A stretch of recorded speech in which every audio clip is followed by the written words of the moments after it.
Hey everyone, Piano Man Chuck here. I'm here with Roland's brand new Phantom piano. Now this, unlike the previous Phantoms, Phantom X, Phantom G, whatever, it's just the Phantom, nothing else. But there's also a number after it, Phantom 6, Phantom 7, or Phantom 8, which denotes the number of keys. 61 keys, 70 some odd keys, and of course the 8 is 88 keys. So I'm using the 8. And the difference between the keys of the 6 and 7 to the 8, the 6 and 7 uses Roland's brand new synth action that they just developed, supposedly the best there is. Now, I wouldn't know because I'm purely a pianist, so I always use the 88 key version of anything that I get. The 88 key version of the Phantom here, which is what you see in front of you, uses Roland's best. It's the PHA 50 keyboard action that they're using, and boy does it feel great.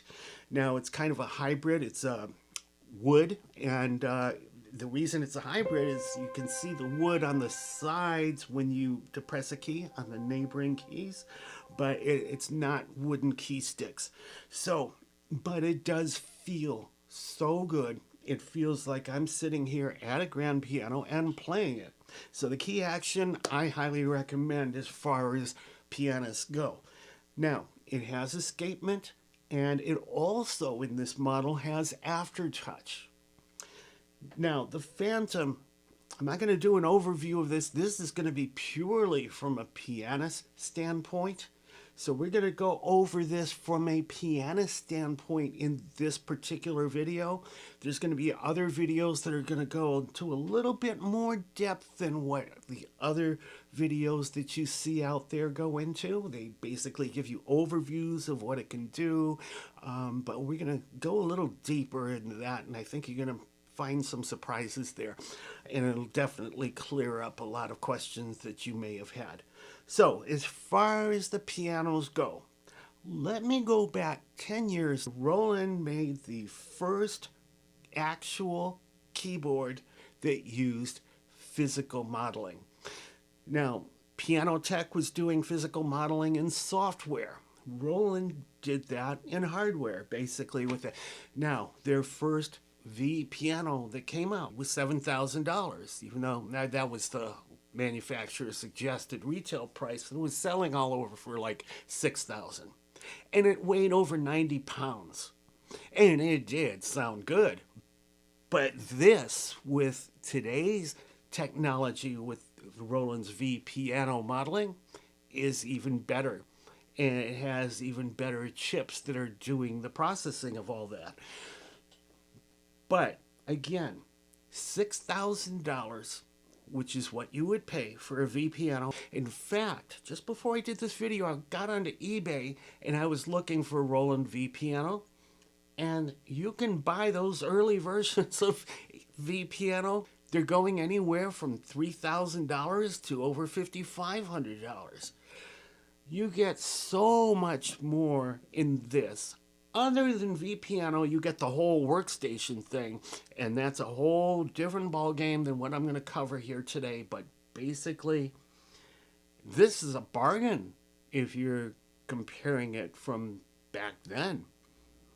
So let's go into this. There are two types of sound chips that they're using, or sound engines that they're using in here. They're using their V piano sound engine, and they're using a brand new engine called Zencore. Now, Zencore is sample-based. It's also responsible for doing their synthesis stuff and everything else. But the V piano chip is dedicated just to V piano. So let's go over these things. I'm not going to explain scenes or anything like that today. I'm sure you've heard of that, and we'll go over that in another video. But let's just go into a blank scene over here, and we're going to go and acoustic pop piano 1 is what comes up. That's the default. And you can see right over here where it says type, it's Z-Core, which is Zencore. So it's sample based or whatever. We're going to change that. We're going to look at all these pianos. I'm going to actually hit AC piano for acoustic piano And note that there's 4 pages of pianos that come up. And they all say over here that it's V piano. These are V piano pianos. And if I go to the second page, you'll notice that only the first 2 are V pianos. So basically, all the rest of these, this second page and page 3 and 4, are the Zencore pianos.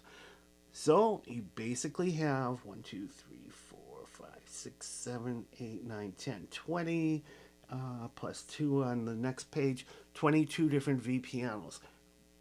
But let me go over what you can do with a V piano. Let's just pick one like this stage grand, okay?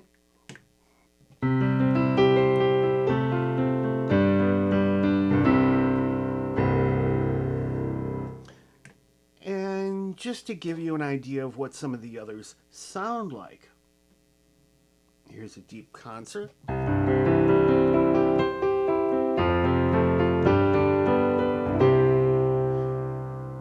Here's a East Coast studio.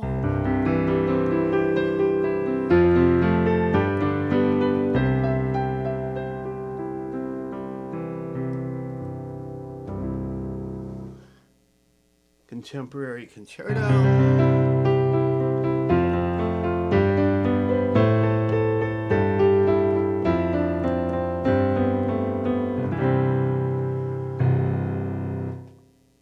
Symphony Hall.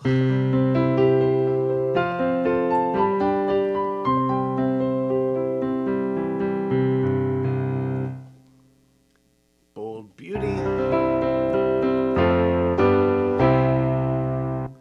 ACO Grand 1.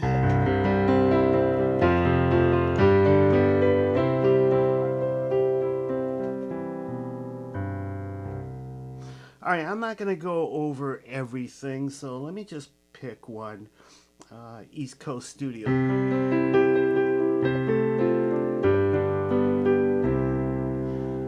All right, so let me go back to a single tone view, and you can see that here.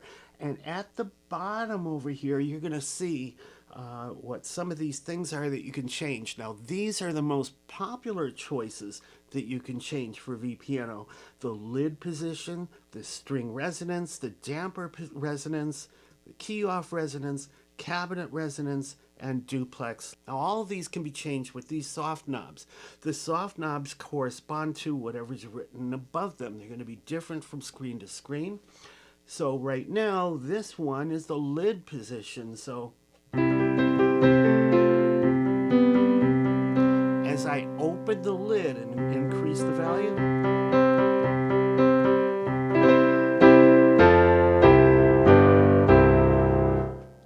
and if I go down to a lid 0, this is the lid closed. Partially open, a little more open, and fully open. Just like on a real acoustic grand, the lid opening and closing. And I can do the same thing with the string resonance. Let's put that down to the minimum so you can see the difference. Go back to the maximum. A little more rich. Damper resonance, key off resonance. Let's just turn these all up and see if you can notice the difference.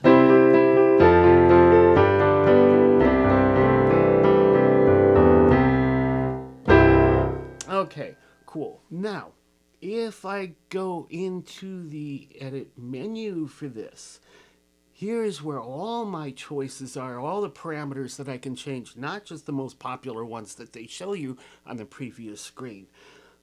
The level, of course, the sound level, the volume, the lid position that we went through, the string resonance, damper resonance, hammer noise, important for a lot of people, depending on what song you're playing, whether it's soft or more lively or whatever. Duplexing, key off resonance, cabinet resonance, soundboard resonance, damper noise, key off noise, and that's it for Piano Designer. There's more. If we go into tuning, now we've got another menu over here. It's actually not a menu. This is where you can actually tune every single key individually. So this graph is showing you how it's done right now. Some are done below and some are above the line. You really can go wild with this and tune every key the way you want. And when we go to level, we can do the same thing as far as the sound level. Every key can have its own level setting. Character, same thing. We can do the same thing with character. Now, multi-effects, we can change the chorus send level and the reverb send level.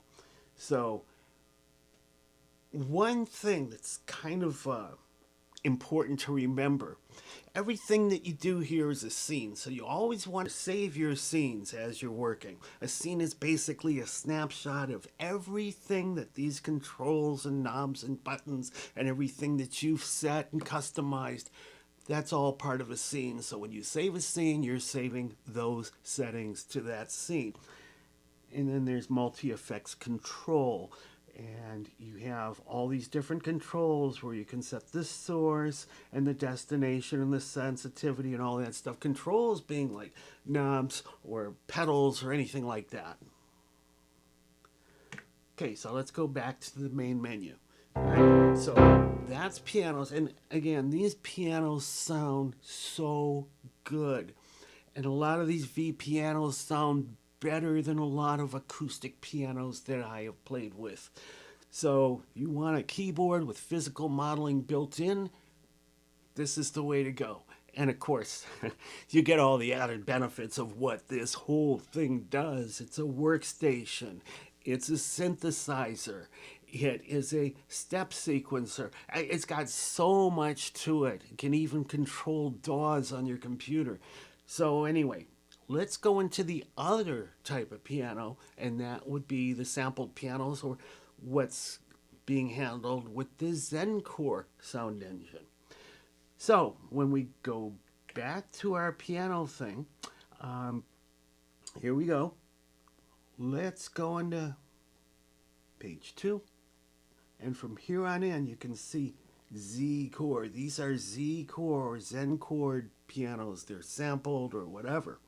So let's pick one.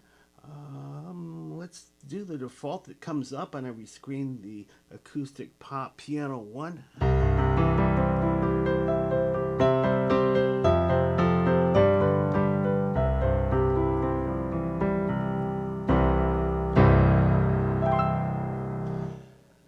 Also sounds really good too, but different than V piano. And when you go to modify it or set your own settings with it, you don't get that lid and string resonance, all that stuff. You get a completely different kind of parameter list here. You can change everything. This is the synthesizer stuff where you've got structure, oscillator type, oscillator pitch envelope, filter envelope, amp, and there's so much more. If I choose the parameter over here, it'll go to the filter settings. If I choose parameter over here, it goes to my envelope settings. And actually, I don't even have to be on anything. I could just be playing this like it is and start changing my envelope over here. The amount of attack can be nominal or sharp. The decay, I can change that. The sustain. And the release. And I can also do it with my finger.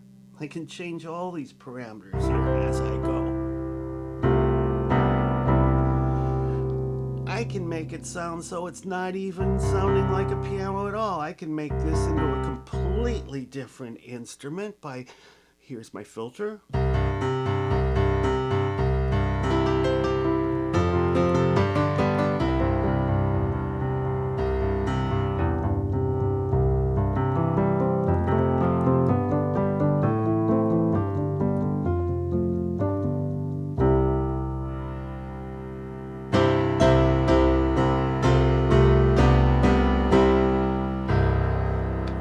So I have virtually unlimited control of what I can do. I can take a piano and make it sound like something you've never even heard before. We're using a PCM sound source right now. Let's go to virtual analog, for example.